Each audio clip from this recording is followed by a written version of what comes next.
Well, hey, LCBC and Parker Hill, it's Valentine's season, and love truly is a wonderful and a powerful thing. And so today and for the next several weeks, we actually begin a new series of studies. We're going to be talking about the power of love. And today, I actually want to tell you a story. It happens to be a love story. It's a love story that's taken straight out of the Bible, and it's a story of love at first sight. It's actually a great, great story. And our story actually begins with a man named Jacob who's traveling far from home, and he's been walking for days. And the reason Jacob has been walking for days is because he's hoping to find himself a wife. And it's midday. Jacob is hot and thirsty, and when he comes upon a well, and all around this well are flocks of sheep and goats, and they're just waiting to be watered, but there's a problem. The problem is there's this large stone covering the mouth of the well, and it's keeping all the sheep and all the goats from drinking water. And so Jacob kind of stands back, and he just takes the whole thing in. And there's the hot sun, and the thirsty sheep, the thirsty goats, the thirsty shepherds. And then all of a sudden, up walks this woman, the most beautiful woman Jacob has ever laid eyes on, and her name is Rachel. Rachel, the Bible said, had a beautiful figure and a lovely face and a sparkle in her eyes, and instantly Jacob was hooked. It was love at first sight. And so quickly Jacob steps up and he removes the stone that covered the mouth of the well, and it's kind of like this Hallmark movie moment, and Jacob is the hero, and it's beautiful. And Jacob steps up, he removes the stone that covered the well so that Rachel and all of her sheep could refresh themselves with a much-needed drink of water. And Jacob was totally smitten, and he's captivated by Rachel. Instantly, he was hooked. And Rachel must have seen something that she liked in Jacob as well, because she ends up inviting Jacob home to meet her husband.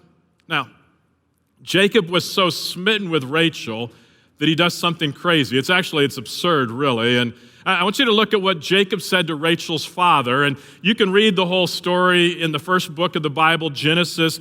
It's first book of the Bible, chapter 29. But Jacob actually says this. It says, since Jacob was in love with Rachel, he told her father, I'll work for you for 7 years if you'll give me Rachel, your younger daughter, as my wife. And I look at that and I go, oh my goodness, what did he just say? Did he just promise that he would work 7 years for the right to marry Rachel? I mean, what was he thinking? And I know we do some crazy things when we first fall in love, but man, 7 years, this takes the cake. And so after my first date with Ruth, I was actually smitten with Ruth. And so I did something absurd, at least for me as a college student, and it was something I'd never done before. And I called a florist and I asked them to send Ruth flowers. And our first date happened to be just a few days before Valentine's Day. And so when they delivered the flowers for Ruth, they definitely had this strong Valentine's theme going, something that I hadn't been considering. And so later, Ruth actually invited me to her dorm room to see the flowers. And when I saw the flowers, I was surprised to see that the florist had actually put a big red heart right in the middle of the Ruth's flowers with the words, "Be mine," in big, bold letters. And I was shocked. I mean, I was totally embarrassed. And yeah, I was smitten with Ruth, but I was still playing it coy. I was being cool, and I wasn't ready yet to let on to Ruth how smitten I was. And add to that, my surprise was the fact that when I looked around Ruth's dorm room, I noticed there were 3 or 4 other bouquets of flowers from other guys that I assume were equally smitten with Ruth as well. Now, Jacob was smitten with Rachel, and he actually tells her dad, 7 years, I'll work for you for 7 years if you'll allow me to marry your daughter. And here was Rachel's dad's response. He said, agreed, Laban replied. That's Rachel's father. I'd rather give her to you than anyone else. Stay and work with me. And Jacob worked 7 years to pay for Rachel, but his love for her was so strong that it seemed to him to be a few days. And again, this is so beautiful. I mean, again, it almost brings tears to my eyes because he says, 7 years I'll work for you to win the right to marry your daughter. But to him, it's just like those 7 years were just like a few days. And you go, oh, what a beautiful thing. And now, as magical as this love story may appear, I do need to pause and tell you that relationships are complicated. Relationships are never easy, and we think that all we have to do is fall in love with the right person, and then we're going to live happily ever after. I mean, we think if we can fall in love with the right person, then we'll never have a spat. We think if we can truly be in love, we'll always be happy. There'll never be tension. There'll never be disputes. We'll always agree, and at the very least, if there are disputes, we think, man, we'll always know exactly how to settle that dispute quickly and peacefully. And I suppose if life were a Hallmark movie, I suppose that might be true. But after waiting 7 years for this marriage, we would kind of think that Rachel and Jacob's wedding, that it would actually go off without a hitch. But again, this isn't a Hallmark movie. And Rachel and Jacob's story, it's real life, and real life is complicated. And in real life, relationships are complicated. Now, before I tell you about their wedding, I just need to give you a little bit of the backstory.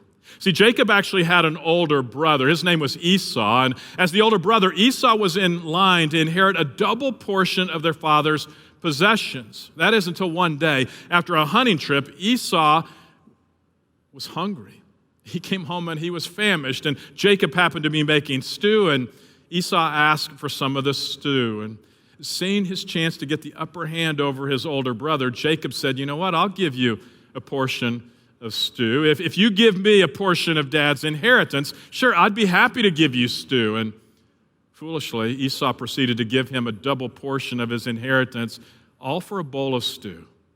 Not surprisingly, this little arrangement further complicated what was already a complicated relationship between these two brothers. And then you add to the fact that Jacob's mom and dad, they had their own issues as well. His dad actually loved Esau more, and Esau was a skilled hunter, a man of the open country, and his dad liked that. Jacob, on the other hand, was loved more by his mother because Jacob was a quiet man. He stayed close to home, and mom and dad's divided love added more complication to the lives of these two brothers.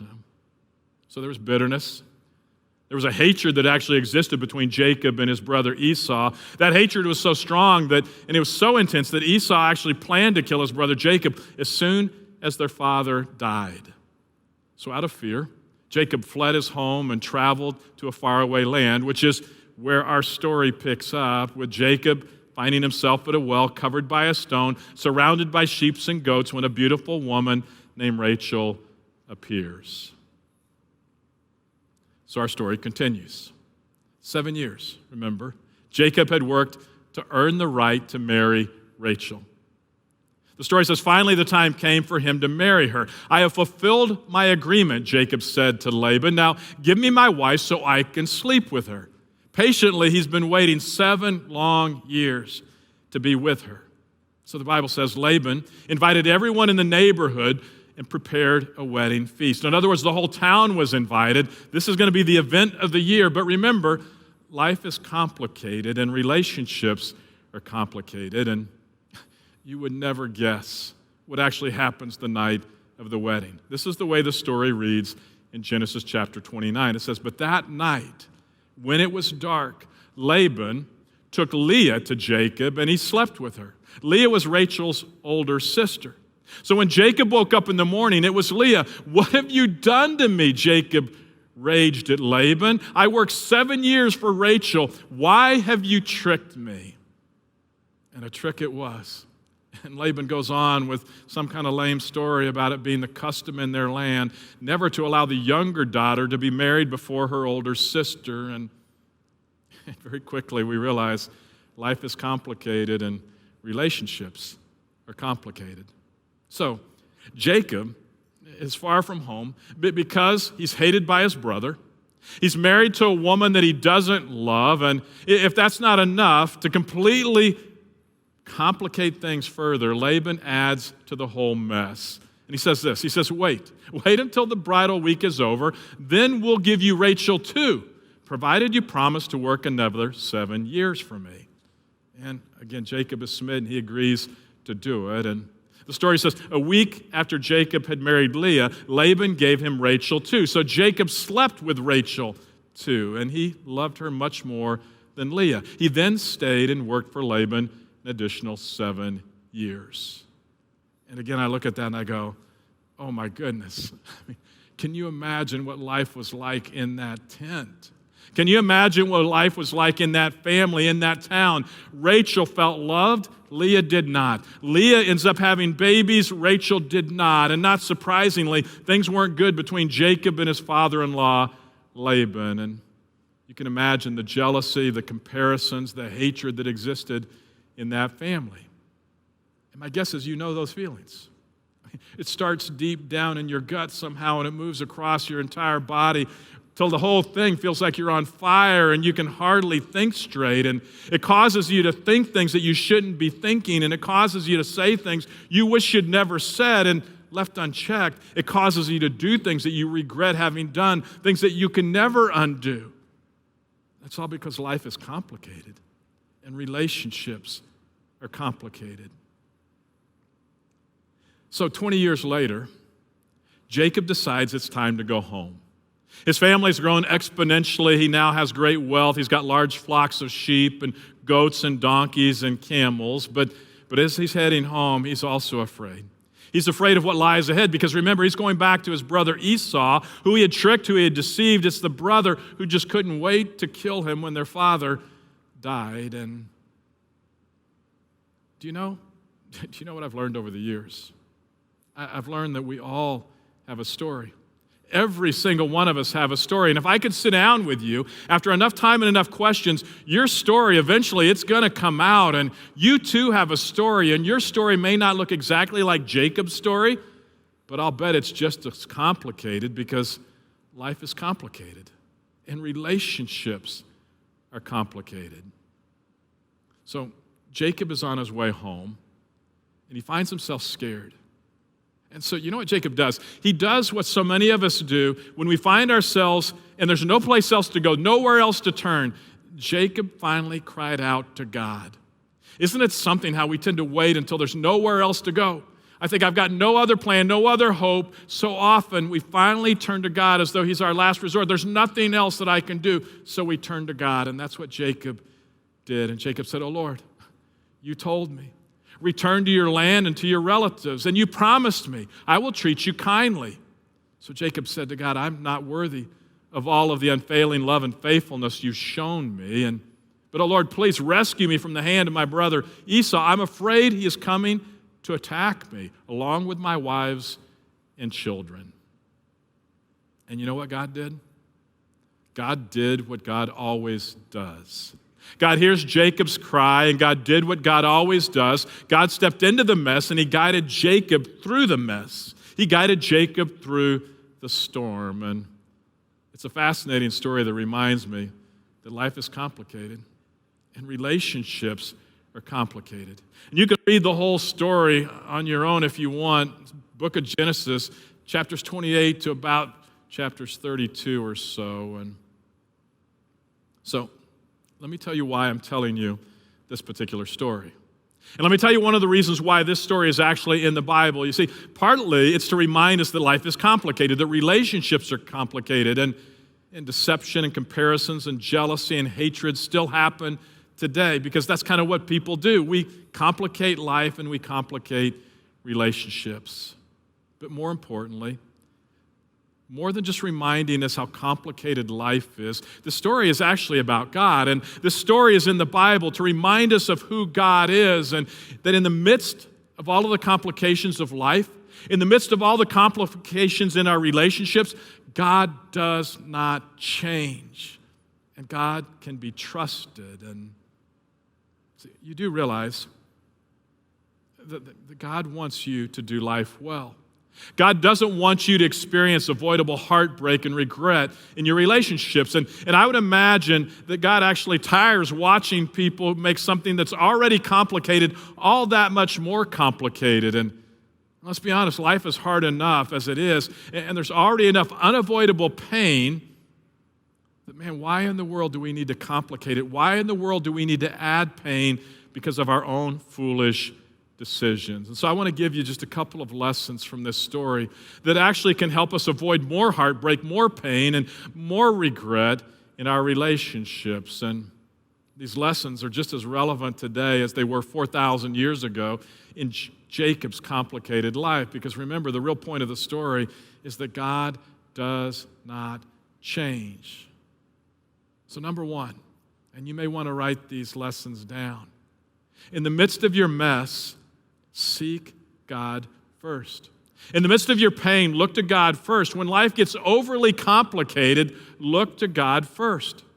Jesus actually said it this way. Jesus said, seek the kingdom of God above all else and live righteously, and He, God, will give you everything that you need. I know we looked at that verse, these words from Jesus last week.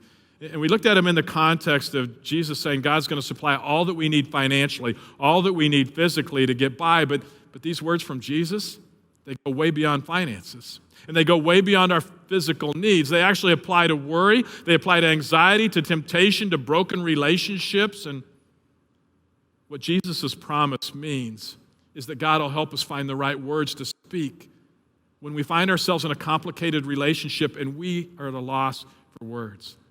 Jesus' promise means that God will give us the courage to stand up and step back when we're being abused in a complicated relationship. And Jesus' promise means that God will guide us on our way back home when we're not even sure what's waiting for us when we arrive back home. And Jesus is promising that when we seek God first, God will give us exactly what we need in that moment. And what Jesus is saying is we can trust God. So Jesus says, seek after Him first.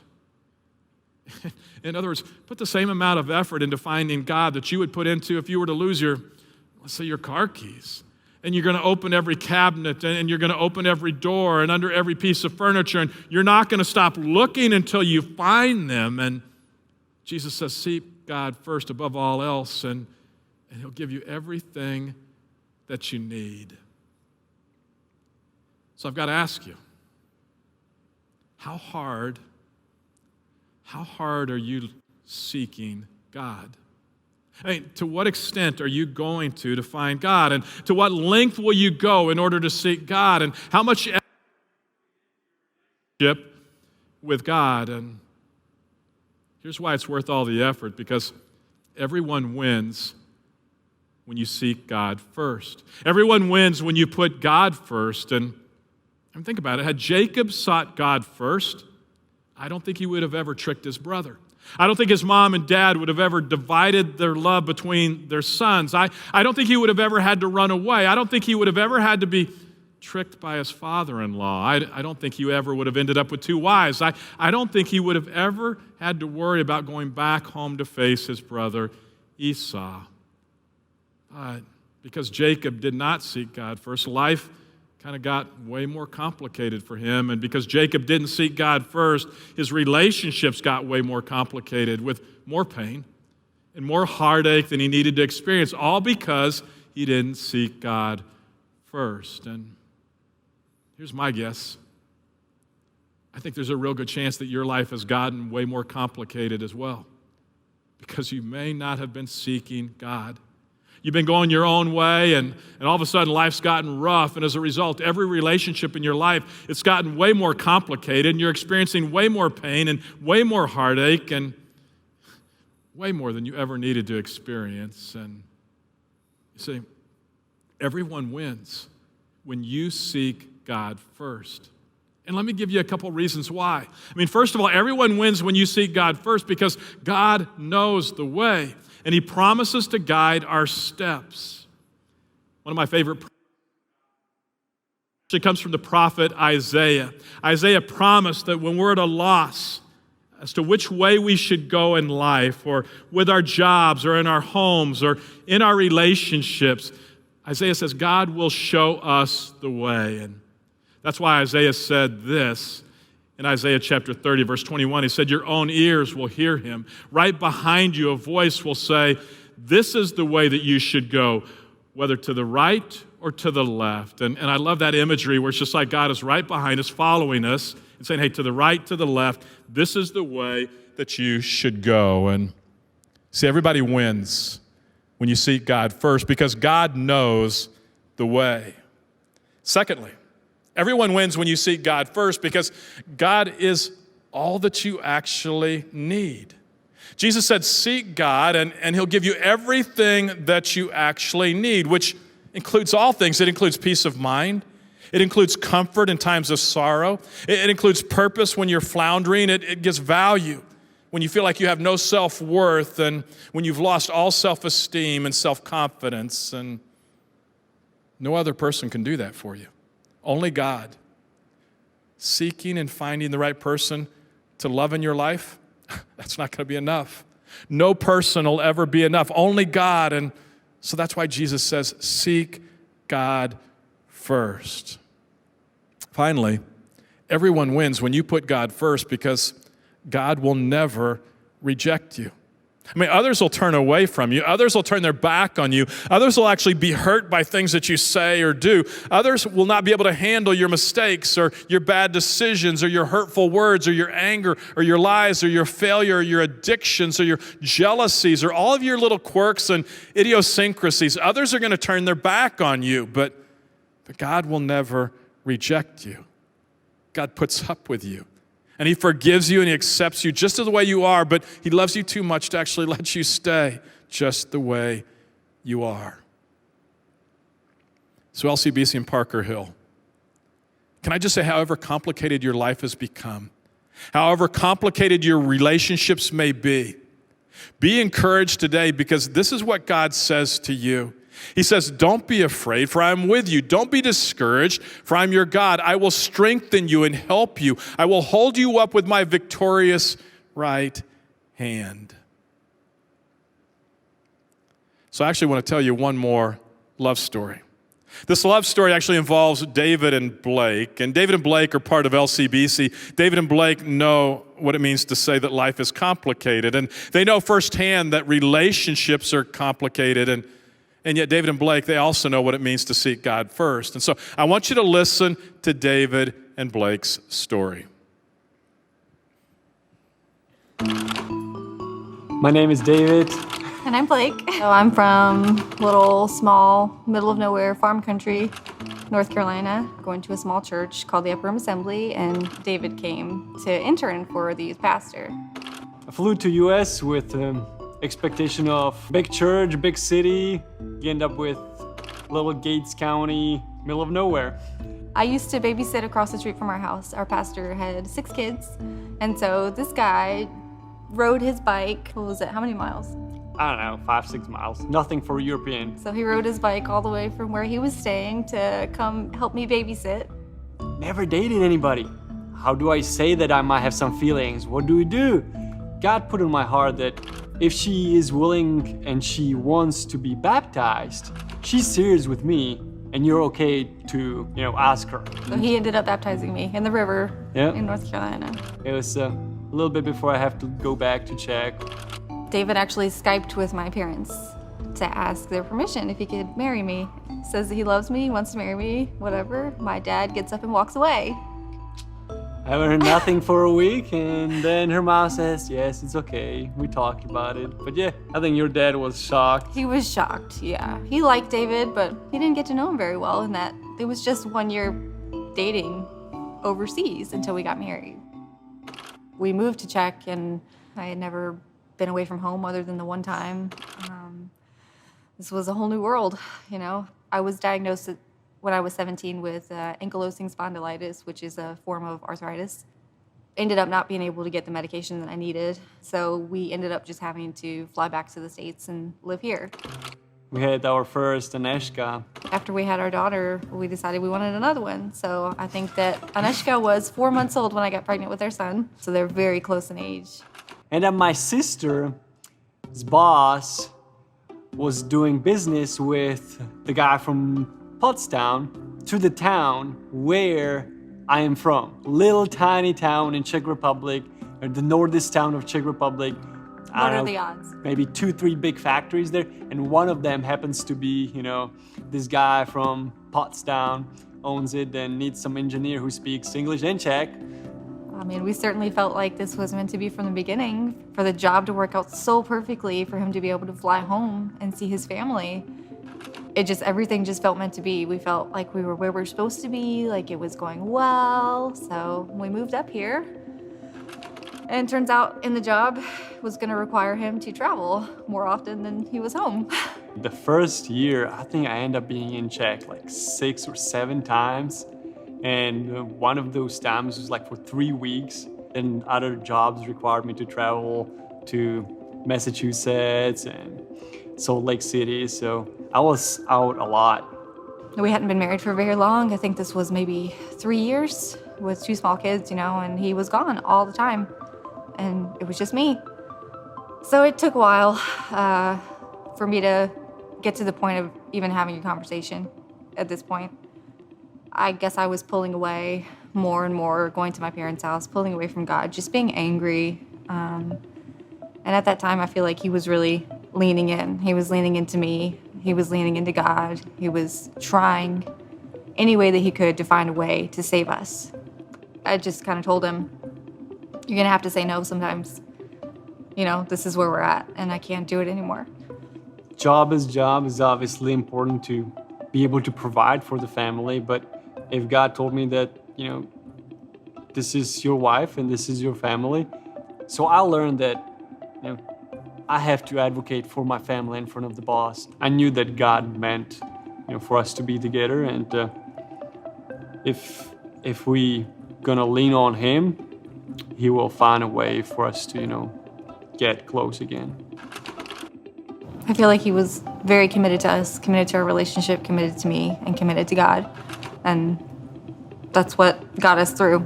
I just feel like Pennsylvania is where we're supposed to be now. We got through one of the hardest years of our lives being married, and right now we live in a good place. We have beautiful friends. The kids are in school and they have friends, and it just feels like life is good. I feel like our marriage is strong now. We followed what God had for us, and I knew that I was following God's desire for me by pursuing my wife and my kids. So in the midst of your messes, in the midst of your complicated life, just know that God is there. But here's the thing about God. See, I like to describe God as a gentleman because he doesn't force himself on us. God allows us to seek him, and when we seek him and when we choose to follow him, everyone in our life wins. Life just is better when we're following Jesus. And so let me just ask you, how is your life going?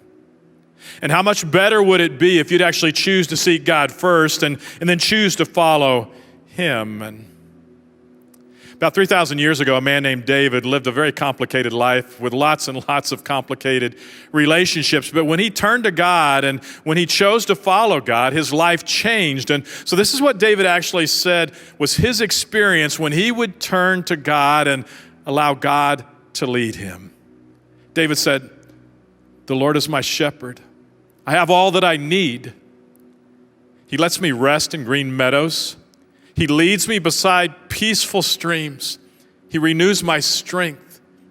He guides me along right paths, bringing me honor to his name. Even when I walk through the darkest valley, I will not be afraid, for you are close beside me. Your rod and your staff, they protect and comfort me. You prepare a feast for me in the presence of my enemies. You honor me by anointing my head with oil. My cup overflows with blessings. Surely your goodness and unfailing love will pursue all the days of my life, and I will live in the house of the Lord forever."